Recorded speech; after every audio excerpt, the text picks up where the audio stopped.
بنگلہ دیش ہمارے سامنے ایک ایسے ملک ہے جہاں جو ہم سے جدا ہوا اور ابھی معیشت میں ہم سے کچھ درجے آگے ہے.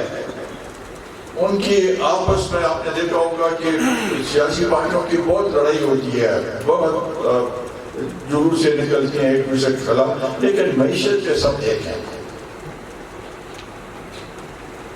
یہاں پر ہمارے جو بھی پارٹی حکومت میں وہ کہتے ہیں, وہ یہ ان کا یہ الزام ہوتا ہے کہ پچھلی حکومت نے تباہ کر دیا, ہم اس کو ٹھیک کرنے کی کوشش کرتے. جب نکل جاتی تو کہتے ہیں ہم نے تو صحیح اس میں چھوڑا ہوتا, لیکن اب حالات خراب ہو گئے ہیں. تو یہ صورتحال میں اس پہ تھوڑی سی تفصیل اور بات کرنا چاہوں گا, لیکن ساتھ ہی ساتھ اگر آپ معیشت کو دیکھیں اور سیاسی جو کشمکش ہے, تیسرا عنصر جو ہے وہ جو لا اینڈ آرڈر کی سچویشن ہے, دہشت گردی کی جو لہر آئی ہے, اس نے بھی لوگوں کو اور مزید پریشان کر دیا ہے. شاید بہت سے جگہوں میں اس کے اثرات اس لحاظ سے نہ ہو, لیکن اگر پشاور میں ہو, بڑا بیل میں ہو, کسی اور جگہ ہو یا بلوچستان میں ہو, تو اثرات پورے پاکستان پہ پڑتے ہیں اور معیشت پہ بھی پڑتے ہیں. تو یہ چیزیں جو ہیں ان کو ہم سب نے مل کے اس کا حل ڈھونڈنے کی کوشش کرنے کی ضرورت ہے. ابھی چونکہ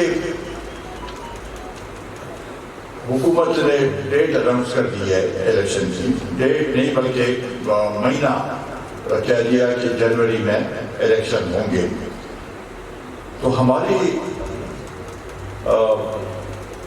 الیکشن کمیشن سے اور یہاں پر جو نگران حکومت ہے یہاں پر یا مرکزی سطح پہ اور جو ادارے ہیں ان سے یہ درخواست ہوگی کہ پہلے حالات سازگار بنائیں الیکشن کے لیے, اور اس میں خصوصاً لا اینڈ آرڈر کا جو مسئلہ ہے اس کو صحیح کرنے کی ضرورت ہے, تاکہ جو الیکشن لڑ رہے ہیں وہ ووٹر تک پہنچ سکیں, پرامن طریقے سے پہنچ سکیں, ان سے بات چیت کر سکیں, تو تب جا کے ہم الیکشن کو صحیح لوگوں تک پہنچ سکیں گے اور ایک موقع ہمیں فراہم ہوگا جو بھی الیکشن میں کھڑے ہو رہے ہیں. تو یہ ضروری ہے. ابھی جو معیشت نے جو اثر کیا ہے سارے اس پہ, تو اب پاکستان کی اگر آپ جو مختلف ورلڈ بینک اور آئی ایم ایف جو رپورٹس پیش کرتے ہیں تو کہتے ہیں کہ غربت کی سطح تقریباً 9 کروڑ لوگ غربت کی سطح کے نیچے آ گئے ہیں, یعنی 4 میں سے 1 شخص جو ہے وہ غربت کی لکیر سے نیچے ہے. یہ بڑی سنگین بات ہے, اور جو مہنگائی کی جو لہر ہے اس میں سب پریشان ہیں. آپ اس میں یہ اگر کوئی کہتا ہے کہ ایک طبقہ اس سے پریشان ہے, میرا خیال ہے سب طبقے پریشانی کی حالت میں. وہ اگر اپنے جو بزنس مین ہے اس کی اپنے پریشانیاں ہیں, بجلی کے بل ان کے لاکھوں میں آتے ہیں, جو مڈل کلاس ہے ان کو بھی ہزاروں میں آتے ہیں, جو اس سے نیچی طبقہ ہے ان کے بھی ہزاروں میں بجلی کے بل آتے ہیں, ساتھ ہی ساتھ گیس بھی اسی طریقے سے, پیٹرول کے بھی. تو یہ سب چیزوں کو آپ وہ کرتے ہیں تو جو ایک اس کا سربراہ ہے اور جو بھی 2-3 لوگ اس میں کما رہے ہیں, وہ جب سب اپنے وسائل اکٹھے کر لیں تو اس سے وہ اپنا یہ خرچے جو ہے چاہے وہ ہوٹل نوش کے ہو, بجلی کے ہو, گیس کے ہو, یہ سب چیزیں ملا کے وہ مہینہ پورا نہیں کر سکتے ہیں ان خرچوں کے ساتھ. اب جو ان کی آمدن ہے اس میں خرچہ نہیں پورا ہوگا. تو اس کے اثرات کیا ہوتے ہیں؟ جب آپ کے پاس یہ ایسی صورتحال ہو تو تعلیم جو ہے وہ نیچی سطح پہ چلی جاتی ہے، یعنی ترجیحات میں وہ نیچی چلی جاتی ہے. بہت سے لوگوں نے اسکولوں سے اپنے بچوں کو نکال دیا ہوگا، ڈراپ آؤٹ جس کو کہتے ہیں، کیونکہ ان کے پاس وسائل نہیں ہے کہ وہ اپنے بچے کو تعلیم نہ ہو. ملک میں جب تعلیم کا یہ صورتحال ہو تو لازمی بات ہے کہ اس سے ہمارا جو ملک کا وہ ہے معیار ہے وہ دن دن بدن گرتا جائے گا.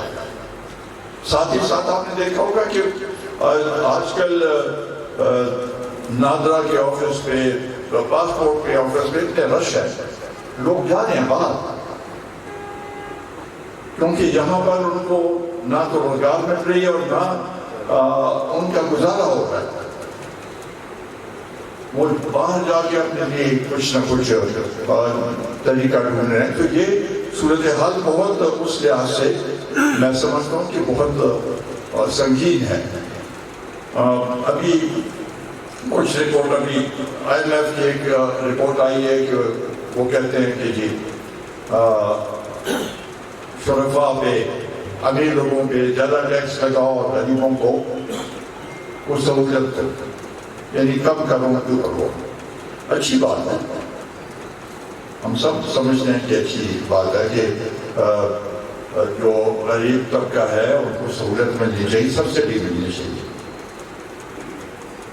لیکن انہوں نے تو ایک اسٹیٹمنٹ دے دی ہے کہ اسی IMF نے سارے جتنی بھی سبسڈیز ہے وہ انہوں نے خود ختم کی ہیں.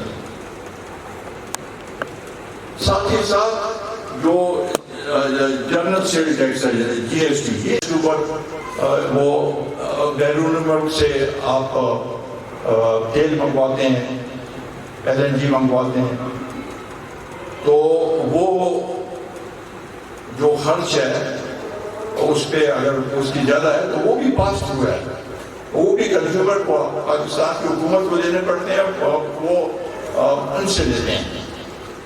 تو ایک تو یہ کہ ان IPPs کا ہماری یہ تجویز ہے کہ اس کا آڈٹ ہونا چاہیے، کہ بتائیں ہمیں کہ یہ کیا معاہدہ ہے، اس ملک کے ساتھ کیا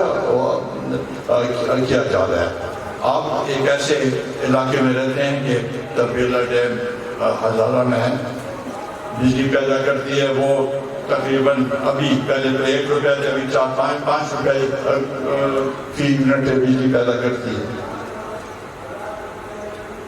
اور عوام کیا دے رہے ہیں؟ 52, 53, 55 روپے، کبھی اور 3 روپے اور بڑھتا ہے. تو یہ اندازہ آپ لگا سکتے ہیں کیسے یہ 5 روپے، اور ادھر ہمارے یہاں پر اللہ کی نعمت ہے، پانی ہے، اور ابھی اور بھی ڈیم بن رہے ہیں، اور جاسو ڈیم بھی بن رہا ہے،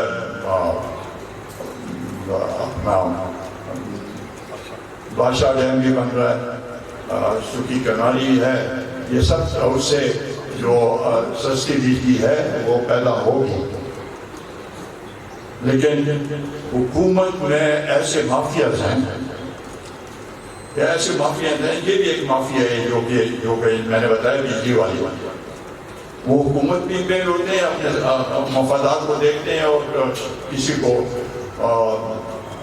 ہاتھ لگانے کے لیے بھی وہ کسی کو چھوڑتے نہیں ہیں. اسی طریقے سے آپ دیکھیں شوگر کا بھی یہ مافیا ہے، وہ اپنی جگہ. ڈالر میں جو کچھ ہوا، یہ چیک کچھ ایسے وہ کیے گئے،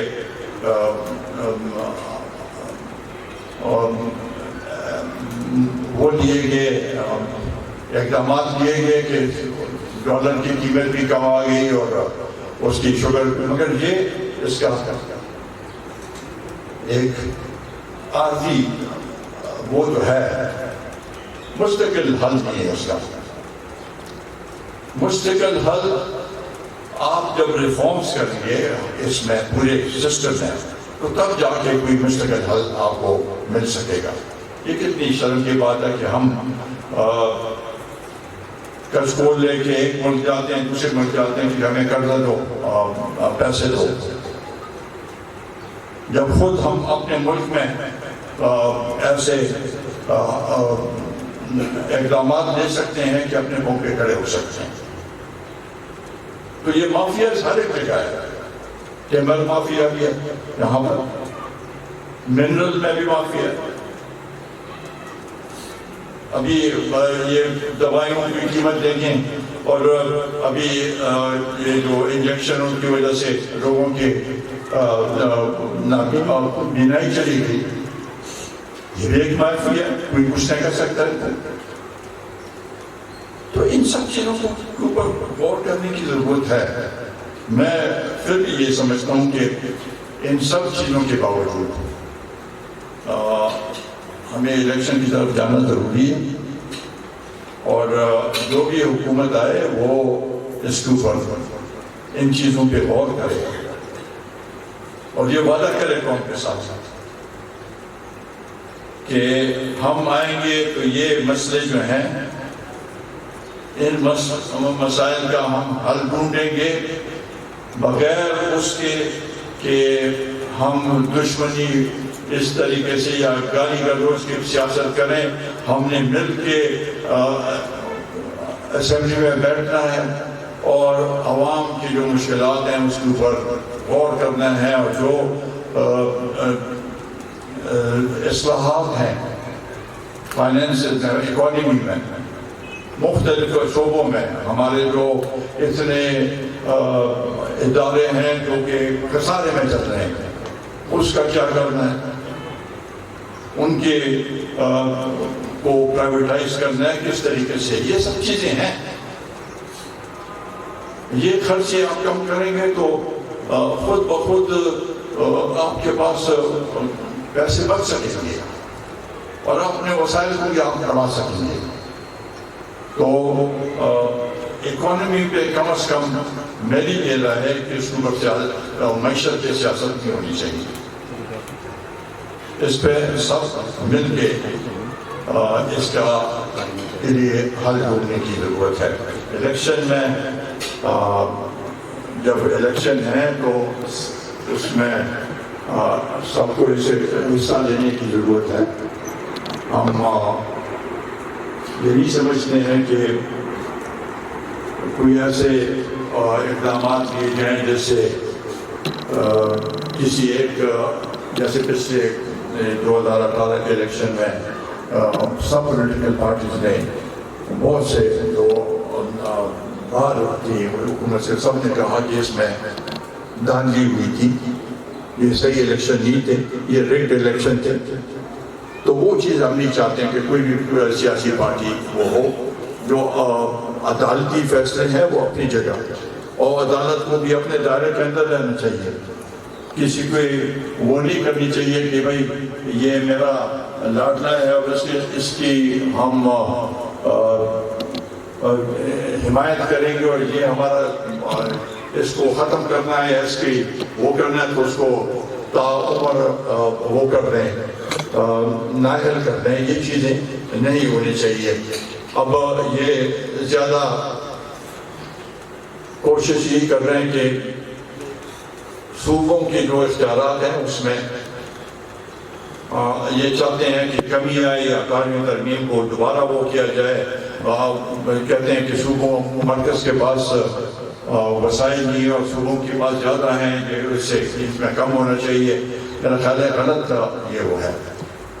وفاق میں جب اکائیاں ہیں اب وفاق کی، وفاق کو چاہیے کہ وہ اکائیوں کو ساتھ لے کے چلیں. اکائیاں صوبے خود مختار ہوں گے اور صوبے اپنے پاؤں پہ کھڑے ہوں گے تو پاکستان مضبوط ہوگا.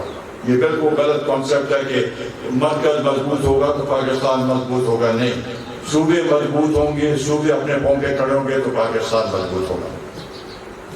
تو 18ویں ترمیم کو نہ چھیڑا جائے، اس میں بڑی میں زیادہ اس میں نہیں جانا چاہتا آپ کو وہ اس پہ.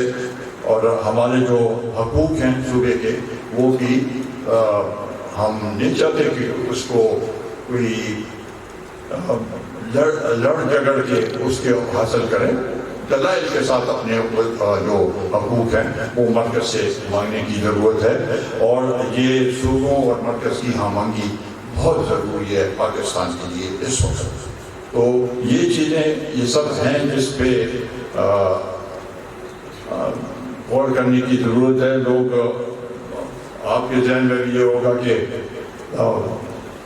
یہ 16 مہینے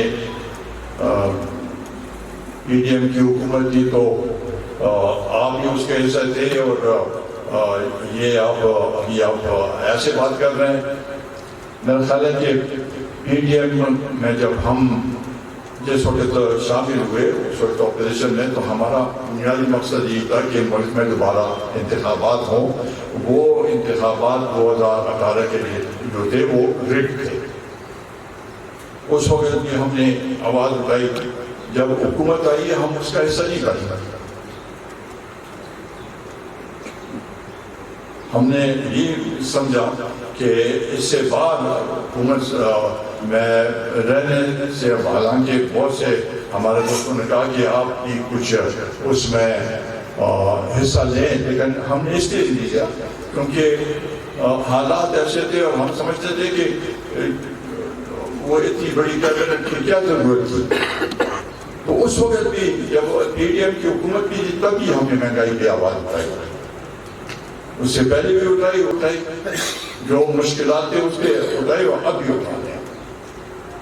تو انشاءاللہ تعالی یہ ہمارے مستقبل کی بات ہے، اور ہم یہ سمجھتے ہیں کہ عوام اور ووٹرز پہ ایک بہت بڑی ذمہ داری ہے، اور وہ بھی اور پولیٹیکل پارٹیز بھی، کیونکہ غلطی کی اور ابھی گنجائش نہیں. یہ جو کچھ ہوا ہے اس سے زیادہ اب اگر خدا نہ خواستہ ہوا تو پھر حالات اور بگڑ جائیں گے، اور وہ ہمارے لیے ملک کے لیے اچھے نہیں ہوں گے. ایک پروکار ملک، ایک ایسا ملک جو کہ بڑے جدوجہد کے بعد یہ ملک بنا. آپ لوگوں کے بڑوں نے اس میں بہت قربانیاں دی پاکستان کے بننے میں، اور ہمیشہ آپ نے یہاں کے ہزارہ کے لوگوں نے پاکستان کا ساتھ دیا، پاکستان کے لیے آواز اٹھائی، اور ہمیشہ ایک محب وطن کی حیثیت سے آپ نے اپنا ایک حصہ ڈالا پاکستان کی بہتری کے لیے. تو ہم سمجھتے ہیں کہ آپ پہ یہ ذمہ داری ہے کہ آئندہ بھی ہم سمجھتے ہیں کہ ہم سب نے مل کے ہم آپ کے ساتھ ہیں اس میں، اور انشاءاللہ تعالی اگر سب نے محنت کی اور دل لگا کے اور جو مسئلے ہیں اس کے اوپر غور کر کے اور ان کو ووٹ نکال کے بغیر اس کے سیاست کے کچھ چیزیں ایسی ہیں کہ سیاسی دباؤ ہو جاتا ہے، اس کی وجہ سے فیصلے نہیں ہو پاتے.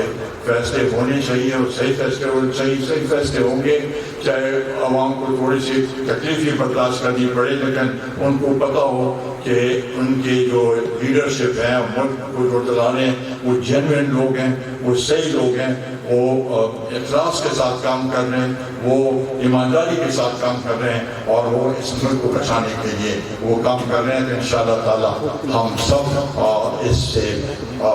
اس مشکل سے نکل سکیں گے. بہت بہت شکریہ.